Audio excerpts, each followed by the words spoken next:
Olá,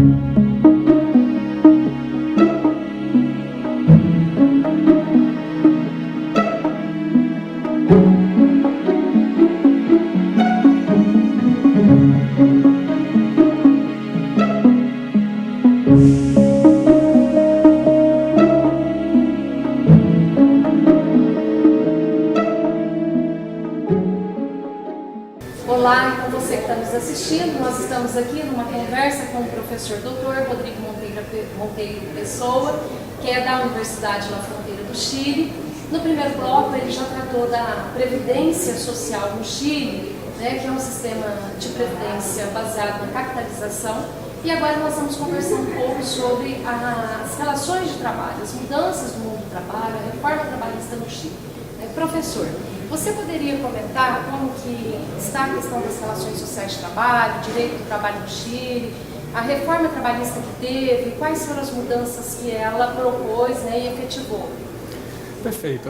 O Chile ele tem um conteúdo do direito do trabalho, se a gente fizer uma comparação com o Brasil, bastante menor. É uma legislação mais curta, mais compacta, mais compilada, porque obviamente é um sistema que ele está enfocado no modelo de Estado chileno, que já é um modelo liberal, né? Um modelo de Estado mínimo, que alguns autores pretendem ainda argumentar no país como Estado subsidiário. Esse Estado que só está presente quando os particulares, dentro de uma estrutura de sociedade orgânica, não conseguiram resolver os seus problemas sociais por eles mesmos. Então, se a gente pensar nesse modelo de Estado, obviamente o direito do trabalho é o reflexo do que esse modelo de Estado representa. O favorecimento, leis muito mais favoráveis, com a carga muito menor para os empregadores que para os trabalhadores. As mudanças nas relações de trabalho no Chile elas vêm acontecendo e, claro, vão ter que sofrer ainda mais mudanças a partir do momento que a gente vê a invasão de trabalhos por plataforma digital, trabalhos que são cada vez mais autônomos e essas grandes dúvidas que hoje são o foco de discussão do direito do trabalho é se esses trabalhos de plataforma representam ou não representam relações de emprego ou se representam relações de trabalho autônomo. Professor, só um exemplo para quem está nos assistindo, né, um trabalho de empresa de plataforma. Eu acho que o mais disseminado é o Uber. Exatamente, né? não é o único. único. Se puder dar um exemplo para as pessoas poderem identificar. Claro, vamos identificar o seguinte, se a gente quer falar um pouquinho de contrato de plataforma, a gente precisa identificar que existem 3 mercados dentro dos trabalhos de plataforma. E existem também 3 atores diferentes dentro do contrato de plataforma. A gente tem as plataformas de marketplace, que o foco dessas plataformas está em algum bem subutilizado que eu quero vender, um bem usado, ou que eu quero disponibilizar para que alguém mais possa fazer o uso desse bem que eu não estou fazendo nenhum tipo de uso. Essas plataformas de marketplace poderiam ser, por exemplo, o Mercado Livre, o eBay. Eu tenho, por exemplo, um celular velho, comprei um celular novo, é um bem subutilizado, eu não vou ficar com ele dentro de casa, eu quero vender, mas não significa que eu vou ser um vendedor. Ou que eu vou começar a fazer uma atividade com uma certa habitualidade, que eu vou me transformar em um trabalhador autônomo. Eu só quero vender um bem. Esse é um marketplace. A gente tem outro tipo de trabalho de plataforma, que é a economia colaborativa. Vamos pensar, por exemplo, no Airbnb. Nesse caso é a mesma coisa. O foco da discussão está no bem. Não interessa ao prestador de serviço. Às vezes eu nunca vejo nem a pessoa que é dona do apartamento que eu estou alugando no Airbnb. Ou, por exemplo, outras plataformas, a gente tem no Chile o Arriendas.cl, que a gente deixa um carro em algum lugar, alguém vai lá, pega a chave, aluga ele pelo dia, depois deixa o carro em outro lugar e alugou o carro. E às vezes eu posso nunca ter contato com a pessoa que alugou esse carro. Eu não estou interessado numa prestação de serviço, eu estou interessado no bem. Essa plataforma também de economia colaborativa, a gente tem que ter cuidado, porque a gente não pode gerar barreiras de entrada. De repente eu sou um particular que não tem nenhum interesse de lucrar com essa atividade, não vou me transformar em um trabalhador autônomo. Às vezes eu estou somente colocando um bem à disposição para pagar um custo, por exemplo, de manutenção de um bem ou da compra de um bem. Comprei um apartamento e eu vou alugar ele através do Airbnb para que eu possa pagar, né, um crédito hipotecário desse bem e etc. Mas eu também posso ser um trabalhador que quer ter uma atividade lucrativa com isso. E nesse caso eu vou ter sempre que verificar qual é o foco da plataforma. Se a plataforma tem um foco no bem, não interessa a prestação de serviço. Você é um trabalhador autônomo e não um trabalhador subordinado. Aonde a gente vai encontrar a maior quantidade de dúvidas são nas plataformas de crowdsourcing ou crowdwork, que seriam trabalhos de multidões. Essas plataformas são Deliveroo, Globo, Pedido Já, Uber Eats, Uber. O foco dessas plataformas está na prestação de serviço, não está no bem. Então, na realidade, a gente não pode dizer que, por exemplo, um trabalhador Uber, a única coisa que ele está fazendo é prestando o carro dele para uma pessoa. Não, porque a pessoa não está pegando o carro, não vai dirigir ela mesma para poder chegar no ponto que ela gostaria. Ela precisa que alguém faça isso por ela. E, além do mais, a gente tem que ver que essas plataformas têm uma certa exigência de um estándar de qualidade. Então, ela não é uma plataforma simplesmente, ela é uma prestadora de serviço, porque ela tem todo o interesse do mundo que qualquer cliente dessas plataformas esteja seguro de que a prestação de serviço vai ter um estándar de qualidade cada vez que for solicitado por aquele que tem interesse nesse tipo de serviço, serviços de entrega, serviços de transporte e etc. Então, a gente vai ter uma representação de 3 atores diferentes. Os particulares, que não têm nenhum interesse em ganhar dinheiro, em fazer dessa atividade de uso de um trabalho de plataforma de forma habitual e com um ânimo de lucro. A gente vai ter trabalhadores particulares, que a gente vai encontrar, principalmente esses autônomos, nos outros 2 tipos de mercado de plataforma, marketplace ou economia colaborativa, que querem fazer isso com habitualidade, mas com cuidado, porque o foco dessas plataformas está no bem e não na prestação de serviço.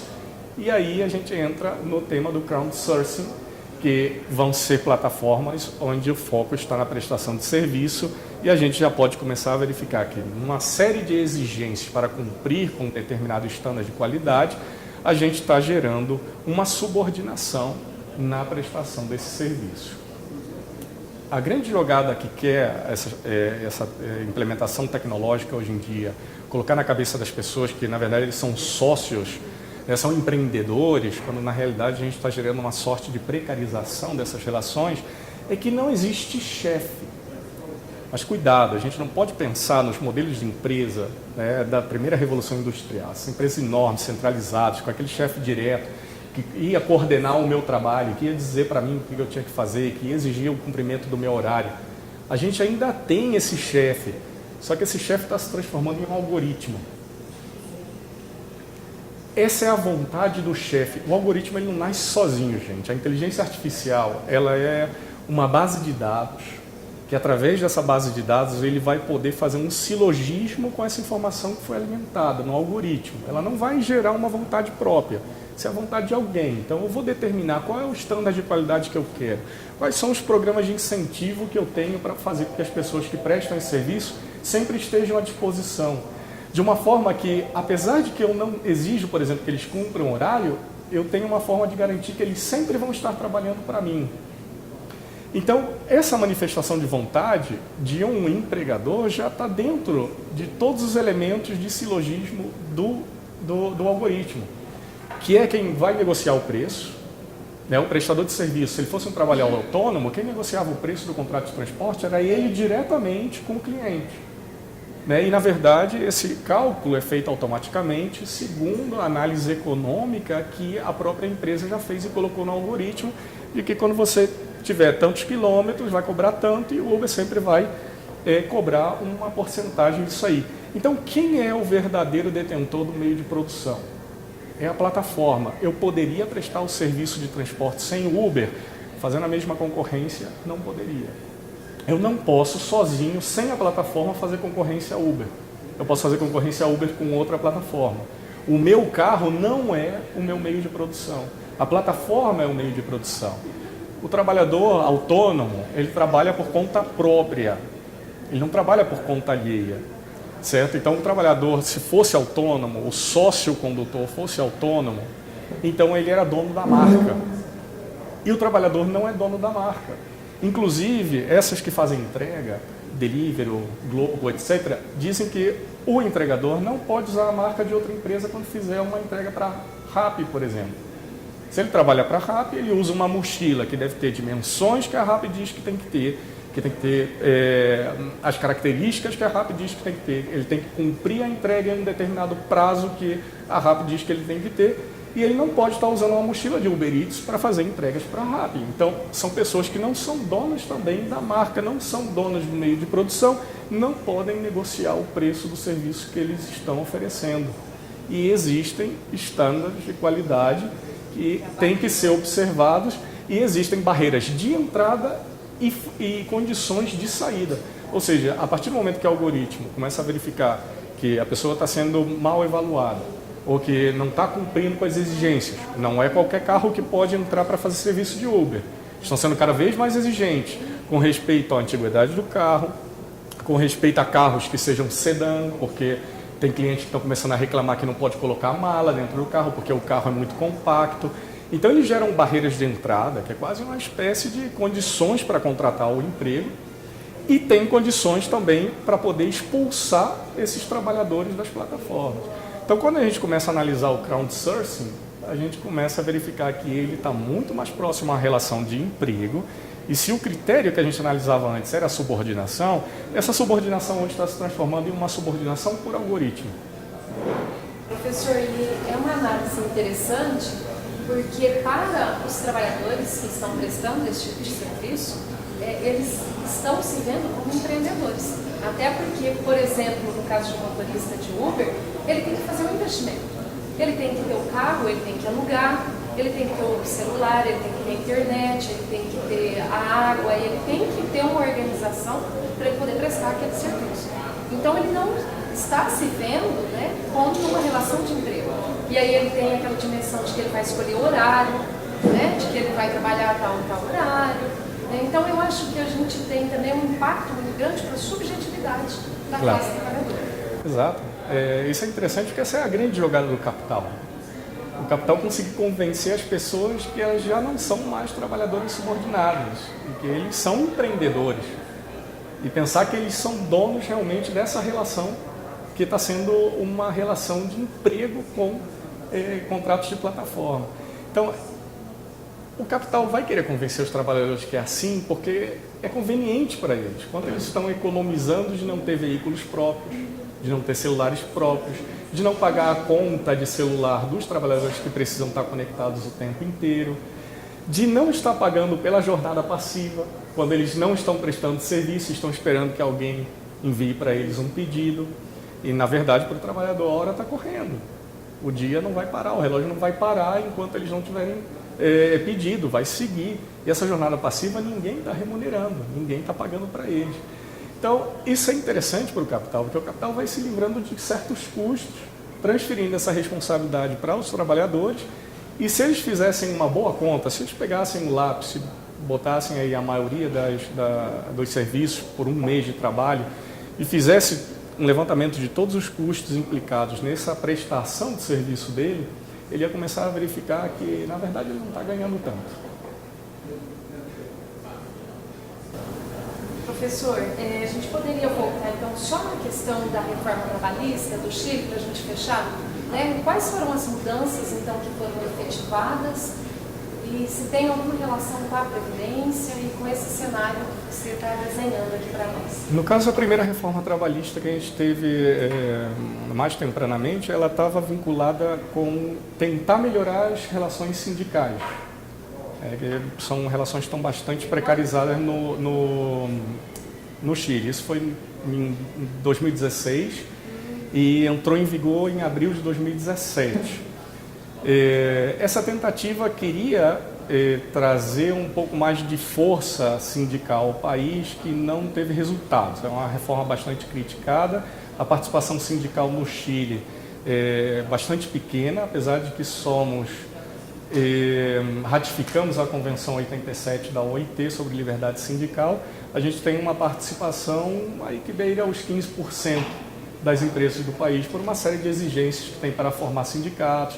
Não existe negociação coletiva por rama de atividade, né? Cada empresa vai negociar com o seu sindicato se tiver presença sindical, e tem uma grande massa de empresas que, na verdade, os trabalhadores nunca tiveram uma presença sindical e nem negociaram coletivamente. Então, o foco dessa primeira reforma foi tentar potenciar um pouco mais as relações sindicais, que não funcionou. E agora, a segunda é chamado Plano de Modernização Laboral, que está entrando nessa onda do flexi, a flexibilidade. Inclusive, esse projeto está em discussão, está avançando, e um dos pontos que a gente critica bastante já desse projeto é o novo artigo que vai querer tratar dos contratos de plataforma digital, fazendo uma presunção de que as pessoas que prestam serviço por plataformas digitais não têm uma relação de emprego. Ou seja, uma presunção. Claro, vai deixar uma última linha aí dizendo, salvo que cumpra as condições do que seria o artigo 7º do Código do Trabalho chileno, que é o que vai definir o trabalho subordinado. Mas é perigoso esse tipo de artigo porque ele está indo contra um princípio do direito do trabalho, que é o princípio de indúbio pro operário. Se vocês têm alguma dúvida, vamos em favor do trabalhador. E, na realidade, ele está dizendo que não. Se você já está prestando contrato por plataforma, a presunção que a gente tem é que você não é trabalhador, salvo que você prove ao contrário, devolvendo para o próprio trabalhador, que é a partícula suficiente dessa relação, a necessidade de provar que ele estava dentro de uma relação subordinada para que esse trabalho de plataforma possa ser reconhecido assim. Então, eles estão entrando na onda da flexibilidade de jornada, novos tipos de contrato flexíveis, e eu acho que isso não vai ser responsável por uma melhora nas condições de emprego, que já são bastante precárias, e nem para os níveis de desemprego, que já são bastante altos, e para os níveis de informalidade, que também são bastante elevados. Professor, então, muito obrigada. Para finalizar, eu pediria só para você deixar uma mensagem para a sociedade brasileira, né, que está vivenciando aí um momento de possível mudança no seu sistema de previdência. Né? Então, qual mensagem, com base na realidade do Chile, que você conhece tão bem e expôs aqui para nós, você poderia deixar para o povo brasileiro? Para o povo brasileiro, eu tenho que dizer que lutem pelos seus direitos. Não deixem que passem um trator em cima do que foi o projeto Seguridade Social e que continua sendo o projeto Seguridade Social no Brasil. Eu tenho 8 anos no Chile e estou vivenciando esse processo diariamente. Eu vejo as dificuldades de perto e, na verdade, me dá uma sensação de muita tristeza saber que isso poderia passar com uma sociedade e com um país tão bonito como é o Brasil. Então, tenham discussões maduras, analisem desde vários pontos, várias perspectivas, não só a perspectiva econômica, mas também a perspectiva dos direitos, do papel do Estado. Analisem com cuidado, é necessário reformas, todo sistema previdenciário necessita reformas, mas não podemos aceitar um trator destruindo tudo que já foi construído nessa sociedade democrática. Tá certo, professor? Então, muito obrigada, tá, por ter socializado aí os seus conhecimentos. Eu acho que é tão importante para a gente poder compreender o que está se avizinhando aqui para nós, né, por ter se disponibilizado com tanta cordialidade. Tá? Isso, é um prazer. E a gente então pede para você que está nos assistindo para dar o seu like, se gostou desse vídeo, né, compartilhe, também deixe sua mensagem para que a gente possa ir aprimorando esse trabalho. Muito obrigada.